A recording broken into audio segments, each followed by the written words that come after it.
할렐루야. 오늘은 참 우리가 복음을 믿음으로 말미암은 참 구원의 은혜가 좀 어디까지 이르러야 하는가, 어떠한 신앙이 하나님께서 인정해 주실 참 그런 구원의 은혜인가, 이것을 우리가 한번 살펴보기로 하겠습니다. 오늘 이 말씀 드리는 것은 많은 기독교 신자들이 나 예수 믿었어, 그래서 난 구원받았어라는 참 이런 식의 신앙을 고백하는 분들도 있고, 예수께서 나 때문에 피 흘려 주셨어, 난 그것을 믿기 때문에 죄에서 사함을 받았으니까 구원을 받았어 라는 이런 식의 신앙에서 안주하는 그런 분들이 많이 있는 것을 볼 수가 있습니다. 하나님께서는 우리의 신앙이 어디까지 정말 들어가야 되는가, 자라가야 되는가, 참 이것을 우리가 잘 깨닫고, 그래서 우리 주님께서 인정해 주실 만한 그런 믿음이 되는 것 너무너무 중요합니다. 오늘 이 말씀 드리는 것은 참 죄사함을 받았다는 참 이런 신앙은 무엇을 가리키고 있는가, 이것을 우리가 자세히 깨달아야 됩니다. 하나님께서 영원전에 우리에게 약속하신 그 약속은 바로 영생입니다. 영생이란 영원한 생명, 바로 하나님의 영원한 생명, 하나님과 함께 사는 생명을 바로 영생이라고 말하고 있습니다. 하나님은 이것을 영원전에 우리를 위해서 약속을 하셨습니다. 이 약속을 하신 다음에 우리 인간을 지으신 후 아담과 하와를 이끌어서 에덴 동산으로 이끄셨습니다. 하나님은 에덴 동산 안에 있는 모든 과일을 먹되 동산 중앙에 있는 선과 악을 알게 하는 나무의 실과만 먹지 마라. 그러면서 우리 주님께서 원하신 것은 생명나무의 과실을 먹고 그 과실을 먹음으로 말미암아 하나님과 생명으로 하나 돼서 영생의 삶을 누리기를 원하셨습니다. 창세기 3장 22절에 보니까 아담과 하와가 범죄를 한 후 하나님께서 그들을 에덴 동산에 두시면 안 됐습니다. 왜냐하면 저주받은 상태에서 죄인된 상태, 마귀에게 속해 살아가는 타락하고 부패한 변질된 이런 저주받은 존재로서 생명과를 먹고 영원히 살면 안 되기 때문에 그들을 에덴 동산에서 내어 쫓았습니다. 그리고 화영검으로 막아버리셨죠. 이렇게 한 이유는 바로 뭐냐, 생명나무의 그 실과는 그 먹으면은 영생을 하는 실과입니다. 그래서 창세기 3장 22절에는 참 이들이 생명나무의 가시를 먹고 영생할까 하노라, 이렇게 되면 안 되기 때문에 저주받은 그 불행한 상태에서 영원히 사는 것은 안 되겠게 이들을 쫓아내 버리신 것입니다. 그래서 하나님은 이 죄에 매여 사는 마귀에게 속해 살아가는 그런 인생을 바로 그 죄에서 벗어나서 마귀에게 벗어나서 다시 하나님의 약속에 이를 수 있는 이런 자가 되도록 하시기 위해서 아들을 그리스도로 보내신 것입니다. 그래서 예수님은 이 세상에 오셔서 우리의 죄값 대신 자신이 죄의 삭슬, 죄의 삭슬 지셨습니다. 죄의 삭슬은 사망 아닙니까?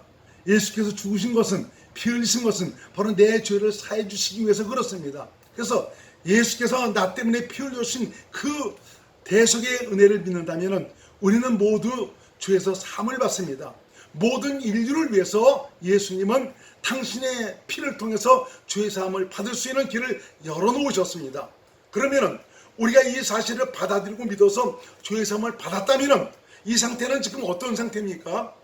아담과 하와가 죄를 짓기 전에 그 상태입니다. 하나님께서 아담과 하와에게 원하셨던 것은 바로 무엇이냐, 에덴 동산 안에 있는 생명나무의 과실, 생명과를 먹기를 원하셨습니다. 이 생명과를 먹어야 하나님과 생명으로 하나 돼서 영생하는 그런 삶을 살 수 있게 되는 것입니다. 다시 말하면 하나님과 생명으로 하나 되어 주님과 함께 사는 믿음의 삶, 임마누엘의 삶이 될 수 있다는 것입니다. 그래서 죄 사함을 받았어, 나는 구원받았다 라는 이런 식의 믿음은 이건 반쪽짜리의 구원입니다. 그것은 구원에 들어가는 과정에 있는 것입니다. 죄에서 벗어난 것은 사실입니다.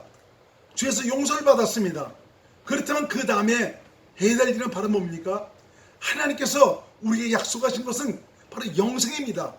영생에 들어가야 됩니다. 그 영생에 들어가기 위해서는 생명과를 먹어야 됩니다. 생명나무는 예수 그리스도요, 생명과실은 하나님의 입에서 나오는 말씀입니다. 하나님의 말씀을 듣고 받아들이고 믿어 이제는 성령으로 거듭나 새롭게 하나님의 생명으로 태어나는 이런 과정이 있어야 되는 것이죠. 이것이 바로 하나님의 약속에 들어가는 그런 단계입니다. 하나님은 이 약속을 이루시기 위해서 아들을 그리스도로 보내셨지 않습니까? 그리스도께서 이 세상에 오시는 징표, 하나님의 아들이신 우리 인간을 구원하실 오시는 징표는 바로 무엇이냐? 이사야 선지자를 통해서 하나님께서 말씀하셨죠. 이사야 7장 14절을 보면 그러므로 주께서 친히 징조로 너희에게 주실 것이라. 보라, 처녀가 잉태하여 아들을 낳을 것이요 그 이름을 임마누엘이라 하리라. 여기서 처녀가 잉태한다. 이것은 사내를 알지 못하는 처녀에게 잉태가 돼서 바로 그리스도가 오신다라는 것을 말씀해 주고 있죠. 마태복음 1장 23절에는 요셉에게 천사가 나타나서 너희 아내에게 바로 아들이 있을 것이다 라고 말하죠. 사실 이 천사의 고지를 받기 전에 마리아와 요셉은 정혼한 상태였습니다. 정혼한 상태에서 바로 마리아가 잉태를 하게 된 것이죠. 근데 이 요셉은 의로운 사람이라 가만히 끊고자 했습니다. 당시 율법에는 정혼한 상태에서 저렇게 약혼녀가 잉태를 했다면 저거는 밖에 끌어내다가 돌로 쳐 죽이는 참 이런 형벌을 당해야 했습니다. 그런데 요셉은 그렇게 하지를 못하고 의로운 사람이라 가만히 소리 없이 끊어버리려고 그런 마음을 가지고 있었습니다. 이런 생각을 가지고 있을 때 하나님께서 천사를 보내서 꿈에 나타나서 말하게 하셨죠. 마태복음 1장 23절에 말씀합니다. 보라, 처녀가 잉태하여 아들을 낳을 것이요 그 이름을 임마누엘이라 하리라 하셨으니 이를 번역한 즉 하나님이 우리와 함께 계시다 함이라. 너희 아내 마리아를 통해서 아들을 낳을 것인데 그것은 성령으로 잉태된 것이다. 그를 통해서 나실 바 그 이름은 자기 백성을 저희에서 구원할 자이신데 바로 그 예수라는 이름은 바로 인간과 함께 하시는, 우리와 함께 하시는 그 이름으로서의 임마누엘이라 하리라 할 것이다 라고 말씀하고 있습니다. 예수님은 우리의 모든 죄를 사하시고 이제는 우리를 하나님의 생명으로 태어나도록 하셔서 예수님 자신이 우리 안에 오셔서 우리의 생명이 되셔서 우리와 함께 하시는 하나님이십니다. 그래서 참 우리가 이 구원받았다는 것은 내가 죄 사함을 받았어, 여기에서 우리가 머무는 것이 아니라 죄 사함을 넘어서 이제는 성령으로 거듭나서 하나님의 생명으로 태어나는 이 단계로 들어가야 된다. 하나님의 생명으로 태어난다는 것은 바로 성령으로 거듭났다는 것을 얘기해 주는 것이고요. 하나님이 나를 성전 삼아 내 안에 오셔서 나의 생명이 되셨다는 말입니다. 그래서 이 기독교인 그리스도인은 바로 예수 생명으로 사는 자를 그리스도인이라고 말하고 있습니다. 많은 그리스도인들이 예수 생명, 자신 안에 오신 예수님과 함께 살아가는 이 방법을 알지 못해서 의문으로 살아가고 있습니다. 의문으로 살아가고 있다는 것은 바로 무엇을 얘기하는 것이냐? 율법이나 하나님의 말씀을 통틀어서 그 말씀을 공부하고 배워서 듣고 깨달은 대로 그 말씀을 내가 지켜 행하려고 한다는 것이죠. 그래서 고린도후서 3장 6절에는 의무는 죽이는 것이요 살리는 것은 영이다 라고 말씀해 주고 있습니다. 이 말은 바로 무엇이냐, 문자로 기록된 하나님의 말씀을 내가 공부하고 배워서 지켜 깨달아진 대로 내가 스스로 지켜 행하는 이것은 결국 죽는 것밖에 없다. 살리는 것이 되지 않는다. 어쨌든 성령으로 살아야 너가 살 수가 있다라고 말씀하고 있습니다. 제가 신앙생활하면서 가장 싫어하는 그 말이 바로 어떤 것이냐, 종교인이란 말입니다. 기독교인은 종교인이 아닙니다. 예수 믿는 자는 종교인이 아닙니다. 이 종교라는 것은 무엇을 뜻하는 것이냐, 불교나 유교나 마하웨드교 모든 종교가 보면은 다 모두가 거룩하고 이렇고 선한 이 계명이나 선한 가치관을 따라 살려고 하는 것, 이렇게 살라고 가르치는 것이 바로 그들 아닙니까? 모든 종교는 바로 거룩하고 이렇게 선하고 선하게 살라는 것입니다. 모두가 사랑하라는 것입니다. 용서하라는 겁니다. 자비한 마음으로 살라는 것입니다. 악심을 품고 살지 말라는 것입니다. 너희 삶을 통해서, 올바른 삶을 통해서 의로운 그런 삶이 되라고 말하고 있습니다. 이 기독교를 종교로 착각하는 이런 분들은 하나님의 말씀, 어떤 것이 옳고 어떤 것이 그른지 이것을 확연하게 우리에게 말씀해 주고 있지 않습니까?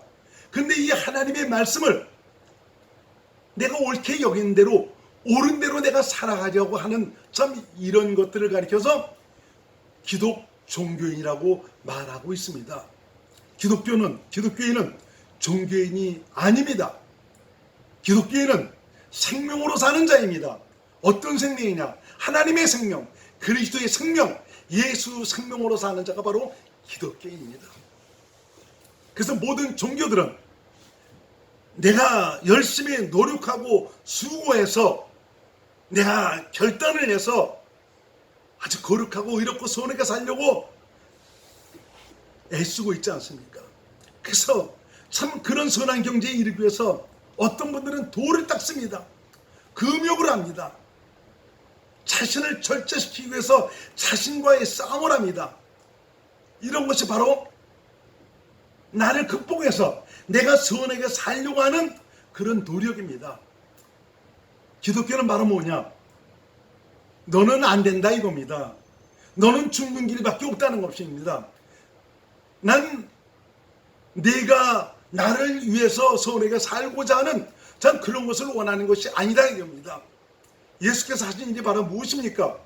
예수께서 오신 일은 내 죄를 사신 것뿐 아니라 내가 죄를 지음으로, 아담과 하와가 죄를 지음으로 말미암아 죄인의 생명으로 살아가는 나, 옛사람, 이 잘하는 것, 이것도 처리하기 위해서 오신 것입니다. 바로 이 생명은 죽이는 것밖에 없습니다. 이 생명으로 사는 사람은 죄를 졌기 때문에 이 안에 선과 악이 새겨져 있어서 선이 좋은 줄을 누구나 압니다. 그래서 선하게 살려고 합니다. 악하게 살려고 하는 사람은 없습니다. 예수 믿지 않는 사람들 보세요. 정치권 보세요. 청문회 면서도 보면 전부 선하게 가치관을 통해서 저는 죽일 놈이니 살릴 놈이니 바로 이런 얘기들 하고 있지 않습니까? 다 그 마음속에 있는 율법, 양심에 따라서 너 이렇게 살아야 된다라고 욕을 하고 있는 것입니다. 이게 다 죄인의 모습으로 살아가는 그런 자들의 모습인 것입니다. 기독교인은 내가 옳게 살려고 하는 그런 식의 신앙으로 살아가는 그런 자들이 아닙니다. 예수께서 오신 것은 이 나라는 옛사람, 너 가지고는 안 되니까 너는 죽이는 길밖에 없다, 너는 나와 함께 죽어야 되겠다 해서 예수께서 나를 함께 십자가에 달아 죽이신 것입니다. 그래서 로마서 6장 6절에 보면은 우리가 알거냐 우리 옛사람이 예수와 함께 십자가에 못 박혔다라고 말씀해 주고 있습니다. 나, 자중심으로 살아가는 나, 이것 가지고는 안 되기 때문에 이것을 함께 십자가에 못 박았다라고 말씀해 주고 있죠. 아니, 목사님 2000년 전에 예수께서 죽으셨는데 그때 2000년 전에 죽으신 오늘 사는 나와 무슨 상관이 있습니까? 그렇죠. 인간의 이성과 지혜로는 이것을 깨닫고 받아들일 수 없습니다. 그렇지만 성령의 가르침과 감동하심을 통한 깨달음이라면 시간과 공간을 초월해서 역사하시는 하나님의 은혜로 말미암아 그 시대 그 사건이 바로 나를 위한 사건이었다는 것을 절실하게, 확실하게, 분명하게 깨닫게 되는 것입니다. 그때 나도 함께 예수님과 죽었구나라는 것이 확신이 되는 것입니다. 우리 인간적인, 이성적인 그런 시각으로는 그때 그 사건이 내 사건이 될 수가 없어요. 이건 오직 성령으로 말미암은 가르침으로 말미암아 이것을 확실하게 깨달을 수가 있는 것입니다. 이걸 죽여야 돼. 이걸 죽여야지. 그래서 새 생명을 줘야지. 그 하나님의 생명을 줘야지. 이 생명으로 살 때 저절로 말씀이 지켜지고 율법이 이루어지는 이런 삶을 살게 되는 것이죠. 여러분, 말씀 잘 들으시기 바랍니다. 종교인은 내 스스로 거룩하고 의롭게 선하게 살려고 하는 것, 이게 바로 종교인입니다. 다시 말하면 하나님의 말씀과 이 계명, 내가 용서하고 내가 사랑하고 내가 온유해져 버리고 내가 겸손해지려고 노력하는 것, 이것이 종교인의 모습입니다. 하나님은 그렇게 살라고 말씀하는 것이 아닙니다. 너가 나를 믿음으로 살면, 다시 말하면 내 생명으로 살면 저절로 온유하게 되고 저절로 겸손하게 되고 저절로 말씀이 지켜지는 그런 삶을 살게 될 것이다 라고 말씀하고 있는 것입니다. 그래서 지금 많은 분들이 보면 이 기독교인 중에도 보면 종교인의 모습을 가지고 살아가려고 하는 이런 분들이 얼마나 많이 있는지 모릅니다. 목사님들도 이 부분에 대해서 정확한 깨달음을 갖지 못해서 이제는 순종하세요. 은혜 받았으니 하나님의 말씀대로 살아야 됩니다. 예수님께서 십자가에 정말 자신을 내어주기까지 사랑하셨는데 어찌 나를 미워하는 자를 사랑하지 못하는 것입니까? 사랑하세요. 용서하세요.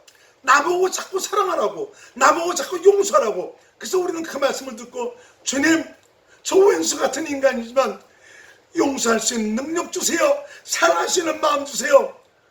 사랑할 수 있도록 나를 붙잡아 주시오. 옵소서 하면서 자꾸 기도하면서 내가 사랑하도록 해달라고 그렇게 기도하는 이런 모습, 저가 수많은 날을 그렇게 살아왔습니다. 내가 용서하려고 했고 내가 다 묻어버리려고 했습니다. 내가 겸손해져 보려고 했습니다. 그런데 한계가 있습니다. 그렇게 결심해서 원수가 된 그 사람은 기도해서 이제는 다 용서가 다 됐겠다 싶어갖고 그 사람을 만나서 얘기해보면 또 나의 비위를 긁어버리는 이런 말 한마디에 내가 여기서 이렇게 올라옵니다. 그럼 그렇지. 그래. 내가 여기까지 내가 참았는데 더 이상은 내가 참지 못한다. 인간의 한계를 떠내리죠. 그것이 바로 육신의 생명으로 사는 인간의 한계입니다. 그것까지는 안 되기 때문에 예수님께서 십자가에 같이 달아 못 박아 죽인 겁니다. 그래서 그분의 하나님 되심으로 인하여 살아나셔서 부활하셔서 승천하셔서 이제는 나 때문에 예수께서 죽으셨다는 이 사실을 받아들이고 깨달은 이런 사실을 믿은 자들 안에 오셔서 그분 자신이 우리의 생명이 되신 것입니다. 거듭남을 통해서 예수 생명으로 살아가는 거룩한 자가 되도록 하셨습니다. 이런 하나님의 약속이 이루어졌음에도 불구하고 바로 예수 생명으로 살아가는 방법을 알지 못하니까 은혜 받고는, 기껏 은혜 받고는 내가 말씀대로 살려고 노력하고 있고 내가 용서하려고 노력하고 있고 내가 사랑하려고 노력하고 있고 내가 모든 것을 참아 인내하려고 노력하고 있습니다. 사도 바울이 나는 날마다 죽노라 라고 고백하지 않습니까? 그러니까 어떤 분은 참 여러 가지 내가 참지 못할 그런 상황에서 아이고 주여 내가 참아야죠 하면서 나는 날마다 죽노라 한 좀 그런 그 바울의 고백을 그런 식으로 인용을 하고 있습니다. 바울이 날마다 나는 죽노라라고 고백한 것은 바로 뭐냐면, 내 삶에 나타나는 모든 환경과 그 역경 속에서 나의 마음을, 나의 그 분노를 폭발시키는 그런 일들도 얼마든지 있지 않습니까? 그때마다 주님, 나는 이미 죽었습니다. 내가 아닙니다. 내 안에 계신 주님입니다. 라고 자신의 죽음을 고백하면서 주님께 자신을 내어든다는 이런 의미입니다. 그래서 고린도 후서 4장 10절로 11절에 이렇게 말씀하고 있죠. 우리가 항상 예수를 죽인 것을 몸에 짊어지면 예수의 생명도 우리 몸에 나타나게 하려 함이라. 우리 산자가 항상 예수를 위하여 죽음에 넘기오면 예수의 생명이 또한 우리 죽을 육체에 나타나게 하려 함이니라. 우리가 항상 예수를 죽인 것을 몸에 짊어진다는 것을 뭡니까? 내 삶에서 나는 죽었다라고, 이제 내가 아니라 내 안에 사시는 주님이라고 고백하면서 자기를 부인하니까 예수 생명이 나를 통해서 나타난다 이겁니다. 비록 내가 살아있지만 항상 내 안에 계신 예수를 위하여 내 자신을 죽음에 넘겨오는 것은, 내 자신의 그 죽음을 인정하고 고백해서 자신을 부인하는 것은 바로 예수 생명, 내 안에 계신 예수가 나를 통해서 자신을 나타내시는 이런 삶을 살게 하기 위해서다라고 이렇게 말씀하고 있습니다. 갈라디아서 2장 20절의 말씀이 이 과정을 통과하는 그런 사람에게 나타나는 은혜의 말씀입니다. 제가 한번 읽어드립니다. 내가 그리스도와 함께 십자가에 못 박혔나니 그런즉 이제는 내가 산 것이 아니요 오직 내 안에 그리스도께서 사신 것이라. 이제 내가 육체 가운데 사는 것은 나를 사랑하사 나를 위하여 자기 몸을 버리신 하나님의 아들을 믿는 믿음 안에서 사는 것이다. 내가 그리스도와 함께 십자가 못 박혔다, 죽었다 이겁니다. 그래서 이제는 내가 산 것이 아니다.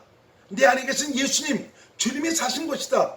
내가 그럼 이 몸뚱아리 육체 안에 사는 것은 바로 무엇이냐? 나를 사랑하여 나를 위하여 자기 몸을 버리신 예수님, 나를 성전 삼아 내 안에 오신 예수 그리스도, 이분을 믿는 믿음으로 사는 것이다 라고 말하고 있는 것입니다. 여러분, 그래서 저와 여러분들이 하나님께서 인정하시는 그 믿음, 약속에 이르러 약속의 은혜를 누리고 사는 그런 믿음은 어떤 믿음이냐? 나를 동원하고 나를 자원으로 사는 것이 아니라 자신을 부인하고 자신의 죽음을 인정하고 내 안에 계신 예수님을 인정하고 고백하며 이분으로 말미암아 살아가는 이런 삶이 약속의 이런 믿음입니다. 내가 믿음으로 살면 내 안에 계신 예수님이 나타납니다. 그분의 실제가 나타납니다. 그분이 역사하십니다. 믿는 자에게 능치 못하심이 없다고 말씀하고 있지 않습니까? 내 안에 계신 예수님을 믿으니까, 이분의 마음으로 살아가니까 하나님께서 일하십니다. 그분의 구원의 역사가 나타납니다. 이분께서 하신 말씀을 듣고 그대로 순종하니까 능치 못하심이 없는 하나님의 말씀, 능력의 말씀이 역사하는 그 구원의 현장을 은혜로 누리게 살게 되는 것입니다. 그래서 예수님은 이 땅에 오셔서 살아가시면서 믿음으로 사는 것이 어떤 것인가 라는 것을 몸소 자신이 보여주셨습니다. 예수님은 이 땅에 사실 때 혼자 사신 것이 아닙니다. 예수님 안에 아버지가 계셔서 아버지가 성령으로 보이시고 말씀하시고 가르치신 대로 아버지를 믿음으로 사셨습니다. 그래서 예수님께서는 나는 스스로 살지 않았다, 내 아버지가 내 안에서 말씀하시고 이르는 대로 살았다 라고 고백을 하셨습니다. 제가 한번 성경을 찾아드립니다. 요한복음 5장 19절에서 20절 말씀. 그러므로 예수께서 저에게 이르시되 내가 진실로 진실로 너에게 이르노니 아들이 아버지 하시는 일을 보지 않고는 아무것도 스스로 할 수 없나니. 아버지께서 성령으로 보여주셨다는 거예요. 보이신 대로 행하신다는 거죠. 아버지께서 행하시는 그것을 아들도 그와 같이 행하느니라. 아버지께서 아들을 사랑하사 자기의 행하시는 것을 다 아들에게 보이시고 또 그보다 더 큰 일을 보이사 너희로 기이 여기게 하시리라. 예수 안에 누가 계시다고요? 아버지가 계셨어요. 그래서 요한복음 14장 10절로 11절에는 이렇게 말씀하고 있습니다. 나는 아버지 안에 있고 아버지는 내 안에 계신 것을 내가 믿지 않느냐. 내가 너에게 이르는 말이 스스로 하는 것이 아니라 아버지께서 내 안에 계셔 그의 일을 하시는 것이라. 내가 아버지 안에 있고 아버지께서 내 안에 계심을 믿으라. 그렇지 못하겠거든 행하는 그 일을 인하여 믿으라. 내가 아버지 안에 있고 아버지가 내 안에 계심을 믿으라. 나는 스스로 하는 말이 아니다. 아버지께서 내 안에 계셔서 그의 일을 하시는 것이다. 요한복음 12장 49절에서 50절에는 이렇게 말씀하고 있습니다. 내가 내 자의로 말한 것이 아니요 나를 보내신 아버지께서 나의 말할 것과 이를 것을 친히 명령하여 주셨으니 나는 그의 명령이 영생인 줄 아노라. 그러므로 나의 이르는 것은 내 아버지께서 내게 말씀하신 그대로 이르노라 하시니라. 나는 내 자의로 내 스스로 말하는 것이 아니다. 나를 보내신 아버지께서 나의 말할 것과 이를 것을 친히 명령하여 주신다. 어떻게? 성령으로. 나는 성령으로 말씀하시는 그분의 말씀이 영생인 줄 아노라. 영생이 바로 뭐라고 그랬습니까? 하나님의 영원전에 우리를 위한 약속 아닙니까? 영생을 사는 것은 바로 예수님께서 성령으로 말미암아 아버지의 말씀을 듣고 사는 것처럼 저와 여러분들도 내 안에 오신 그리스도를 성령으로 보고 듣고 가르침을 받아 사는 것, 이것이 바로 영생을 사는 것입니다. 그래서 읽어드립니다. 내가 너희 이르는 말이 스스로 하는 것이 아니라 아버지께서 내 안에 계셔 그의 일을 하시는 것이라. 내가 아버지 안에 있고 아버지께서 내 안에 계심을 믿으라. 그렇지 못하겠거든 행하는 그 일을 인하여 나를 믿으라. 여러분, 예수님을 믿으십니까? 복음을 믿으십니까? 예수를 믿는 자는 주님을 내 안에 모신 자입니다. 영접하는 자, 곧 그 이름을 믿는 자들에게는 하나님의 자녀가 되는 권세를 주셨다 그래서 하나님의 자녀다 이겁니다. 어떤 사람? 예수님을 내 안에 모신 사람, 성령으로 오신 예수를 내 안에 모시고 사는 사람, 이 사람이 바로 믿음의 사람이다 라고 말씀하고 있습니다. 믿음의 사람이 영생의 삶을 살기 위해서는 생명으로 오신 예수님, 이분께서 성령으로 가르치시고 말씀하시고 감동하시고 보이신 대로 사는 것, 이것이 바로 믿음으로 사는 것이요 영생을 사는 것입니다. 예수께서 고백하십니다. 다시 한번 말씀드립니다. 요한복음 8장 28절에 29절 보니까 이에 예수께서 가라사대 너희는 인자를 둔 후에 내가 그인 줄을 알고 또 내가 스스로 아무것도 하지 아니하고 오직 아버지께서 가르치신 대로 이런 것을 말하는 줄도 알리라. 나를 보내시니가 나와 함께 하시도다. 내가 항상 그의 기뻐하시는 일을 행함으로 나를 혼자 두지 아니하셨느니라. 내가 항상 그의 기뻐하시는 일을 했다. 아버지를 믿음으로 사다. 믿음이 없이는 기쁘시게 못하나니 그랬으니까요. 예수님은 자신 안에 오신 아버지께서 성령으로 보이시고 가르치고 말씀하신 대로 아버지를 믿음으로 살았습니다. 그래서 아버지는 아들을 기뻐하셨습니다. 저와 여러분들이 주님의 기쁨이 되기 위해서는 어떻게 해야 됩니까? 마찬가지로 내 안에 오신 예수님께서 성령으로 보이시고 말씀하시고 가르치신 대로 그 말씀을 믿음으로 사는 것입니다. 이것이 주님의 기쁨이 되어 사는 것입니다. 이것이 바로 영생을 사는 것입니다. 내 양은 내 음성을 듣나니라고 말씀해주고 있지 않습니까? 하나님의 음성, 예수님의 음성을 듣고 산다니까 어떤 분들은 없습니다. 지금은 그런 시대가 아니야. 하나님께서 말씀한 이 성경책 이것만 있으면 되는 거야 라고 이렇게 말씀하시는 분이 있습니다. 이건 의문으로 살아가는 것입니다. 그 말씀을 많이 공부하고 배우면 너무너무 좋습니다. 하나님의 뜻과 계획과 섭리가 무엇인지를 우리가 알 수 있게 너무너무 좋은 것이죠. 그렇지만 이 말씀이 내 안에 생명이 되기 위해서, 실제가 되기 위해서는 내 안에 계신 예수님께서 성령으로 말미암아 그 성경 안에서 말씀하시는 그 말씀을 듣고 살 때 그 말씀이 이루어지는 구원의 현장을 누리고 살아갈 수가 있는 것입니다. 이것이 바로 영생을 사는 것입니다. 약속의 이런 믿음은 바로 무엇이냐? 예수 그리스도, 임마누엘 하신 예수 그리스도, 그분을 내 안에 모시고 사는 것이요. 그래서 이분 주신 마음으로 사는 것이요. 이분 주신 마음 안에서 이분의 말씀을 듣고 살아가는 것. 이것이 하나님의 약속에 이른 믿으며 영생을 사는 믿음입니다. 여러분, 저와 여러분의 신앙이 여기까지 자라야 됩니다. 나 예수 믿었으니 구원받았어. 나 죄사함 받았어. 구원받았어. 하나님, 영원전에 그 약속은 영생이라니까요. 하나님과 생명으로 하나 돼서 주님께서 공부하시는 생명을 에너지로 영생을 사는 것, 이것을 하나님께서 원하시는 것이라니까요. 에덴 동산 안에 들어갔으면 생명나무의 그 실과를 따먹어야 됩니다. 그 생명나무의 실과를 따먹어야 하나님과 바로 예수님과 생명으로 하나 돼서 그분의 음성을 듣고 그분의 은혜를 누리고 살아가는 하나님의 사람이 될 수가 있는 것입니다. 과연 나는 약속에 이른 자입니까?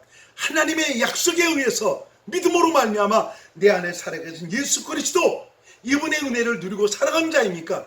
스스로에게 질문을 해보시면서 모두가 임마누엘의 은총 속에서 하나님의 영광이 되는 귀한 믿음의 삶이 될 수 있기를 주님의 이름으로 축원을 드립니다.